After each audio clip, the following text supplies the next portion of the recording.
Maintain military silence. Don't fight with them. Because that's what they expect you to do. Right. They expect you to do but it. Again, it's and as hard. long as they got that window of opportunity to talk. To keep the hook. To keep that hook. That's that hook. As long as they got your ear, you're good as game. Right. Game. And whatever keyword. Story they make up, you gonna most believe likely you're gonna believe it, even because you want to believe it. In Right. the pit of your stomach, you know it's it's not bullshit. Yeah.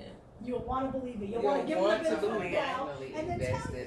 That would have been like, show me the proof. Right. You know. And you know it's not true.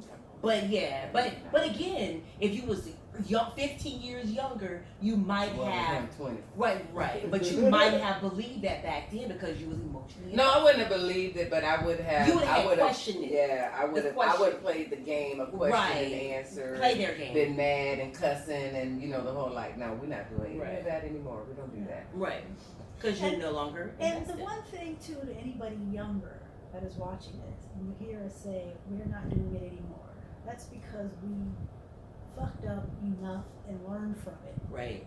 Alright? So listen to what we say and maybe try to take some of that advice and stay away from the wildness, craziness, wanting to argue. Do that silent treatment like we're talking about. It's more mature and it gets you better results. Right. Early on at an early age. You don't want to be 50 saying, right. Oh, I'm not going to deal with that no more. You want to be 20 saying, at 25 saying, oh, I ain't doing that. Right. I ain't doing that. But most relationships are lesson learned. Mm-hmm. At our age, again, we've been through these things and we're just trying to spit a little bit of, understanding on how we've gotten through the situation somewhat, and we're still standing. So just so those individuals, those women out there that get into relationships and they feel that the world is over, you don't want to feel that way because again, at this age, we've been through it all. We've been through the hurt and the pain, and we have lived through it, and we're still standing. So you can't get through it. And it works on husbands as well as boyfriends. Right. There you go. This is true. This there you is go. true.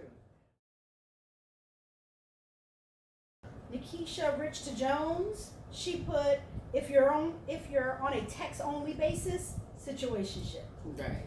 So if there's no conversations going on, no phone calls, video chats, FaceTime, one-on-one time together, and the only time you guys are really communicating is through text, high probability it's a situationship. High probability. It is a situationship. If you're only getting texts, it's a situationship. Diane Vanderhart, if he's not spending the night at all or doing date night, etc., it's a situationship. Spending time at all. Now, if you're doing doing date night, but then he's not spending the night at your place, you might have a dirty house. I'm just there throwing could be other factors. There are other factors also, but still, it still equates to a situationship because there are emotions involved, and then the commitment level that you expect don't match to the emotional involvement that you have. So, but still, the whole point of it is you have to identify and acknowledge where the issue is. Sometimes it's you, it's not the other person. Situationship, your man won't, or your woman won't be intimate with you in public.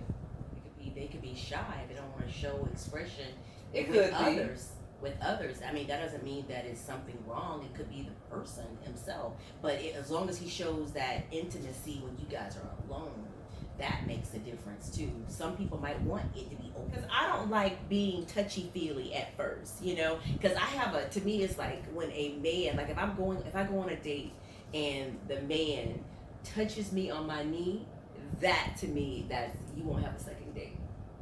It is. Because the guy touched you on your knee? He touched me on my knee because you're my face. I can see if he grabbed your ass. No, it's my knee. Because then they're testing you at this point to see. Yeah. They're testing you at this point to see where else they can touch you at. So I don't look at that. But I do. For me, because you're in my space at this time and I'm getting to know you and you're getting really touchy friendly. Unless I give you the say to move forward, the body language to say it's okay for you to do that. Some people talk with their hands, right? No, you know the difference. You know the difference. you know the difference. No, I know the difference, and it depends on the person. Because there are guys that if I date them and we're in a get to know you stage, I'm okay with them touching me on my knee and that's it. You know what I mean? But when it's a different kind of touch, you know when a guy's mind has gone left. You want a drink, or is it? Yeah, right. But that's right. For me, that's where it starts. Right there, the knee. Then it goes up. Then it goes up. No, don't even touch me on my knee. That's just my pet peeve. And everybody's different. Everybody's that's different. That's a fair point, right? Because if somebody touches me on my knee or is affectionate in public, I'm okay with it if I'm into you. Right. But now, if I'm not really into you, then you can't touch me. Then you can't touch me. It is. It depends on the person. But again, I still say, like, it can't be our first date and you do it. I don't care if I'm into you or not. But most of the time, you gotta really have some kind of, connection with the person. And that's okay. That means on the first date, I'm not into you like that yet. Yes. But either way, but that's what happened to me on like first date. Every first date? Not every first date, but it was a first date I was with this person, and I don't know if they'll remember, but I know they'll remember that they never got a call back after that day. So, have you ever had a guy that took you out on a first date type of situation, and he just tried to kiss you just out of nowhere, just like try to slob you down, and you're like, what? Wait a minute, never. we're all. No. I have. That's I've never. had, and that's gross. Yeah, I've That's never. gross. It's like trying to get all in my mouth. I'm like, wow, what are you doing? Like, this baby Look at on me. the cheek. Yeah, but look at me on a knee. I've probably been a karate chopped your ass. I can't stand her. You will have people that have been dating, going out on dates, out to eat, spending all this time together, and one person is looking at it like I'm hanging with a friend, and the other person is looking at it like it could be a relationship. And when they want to get affectionate, when that person is not affectionate with them in public because they don't want a relationship, they don't look at them that was my point earlier. So in those cases, that that person is in a situationship, doesn't even realize it. Like, this person's not into you like that. They like your friendship. They like hanging out with you. But that doesn't mean they want you. That age, you think you know love and you don't know love. No, I didn't get married for love. I got married because the pressure was put on about doing the right thing. Right. You got this baby. Right. Y'all shacking. Y'all need to get married. One, I wasn't ready to get married. That was not in my forecast at all. Right. But because you're at an age where you're still very impressionable and you're trying to do the right thing and you're listening, you're taking advice from people who's giving you counsel that you trust. Right. And you thinking that's the right and thing you're trying to do the right thing, so you go Yeah. and do it, not really understanding the full ramifications of the decision that you're making. Right. It's the marriage is So a big decision. watch out for bad counsel. That's what Bad I'm counsel. saying. That's bad counsel. I mean, I've been married before, so I mean, it's not all what it's fluffed up to be, but I mean, I would do it again. But What would you do different? well, when I got married the first time, I was in my 20s. I was 19. Actually, one thing I know with that is that we got married too young. Period.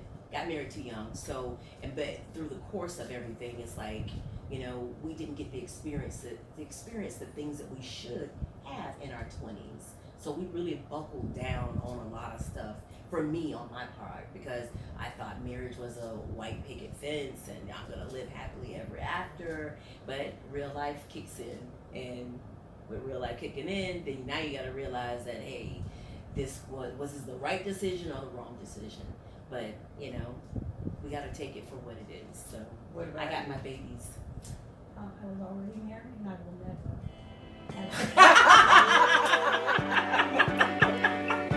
You heard it here first.